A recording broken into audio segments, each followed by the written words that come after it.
இறை வார்த்தை மத்தேயு நற்செய்தி பிரிவு 14 இறை சொற்றொடர்கள் 22 முதல் 36 முடிய. இயேசு கூட்டத்தினரை அவ்விடத்திலிருந்து அனுப்பி கொண்டிருந்தார்.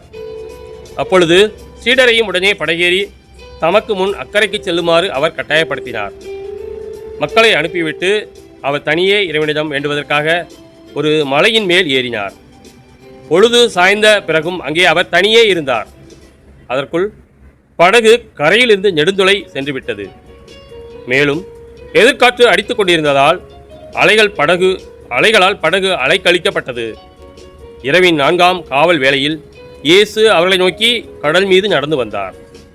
அவர் கடல் மீது நடப்பதைக் கண்ட சீடர் கலங்கி, ஐயோ பேய் என அச்சத்தினால் அலறினர். உடனே இயேசு அவரிடம் பேசினார்.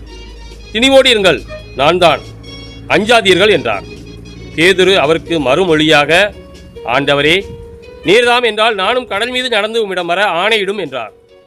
அவர் வா என்றார். பேதுருவும் படகிலிருந்து இறங்கி இயேசுவை நோக்கி கடல் மீது நடந்து சென்றார்.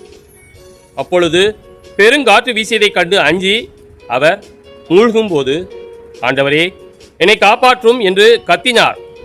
இயேசு உடனே தம் கையை நீட்டி அவரை பிடித்து, நம்பிக்கை குன்றியவனே, ஏன் ஐயம் கொண்டாய் என்றார்.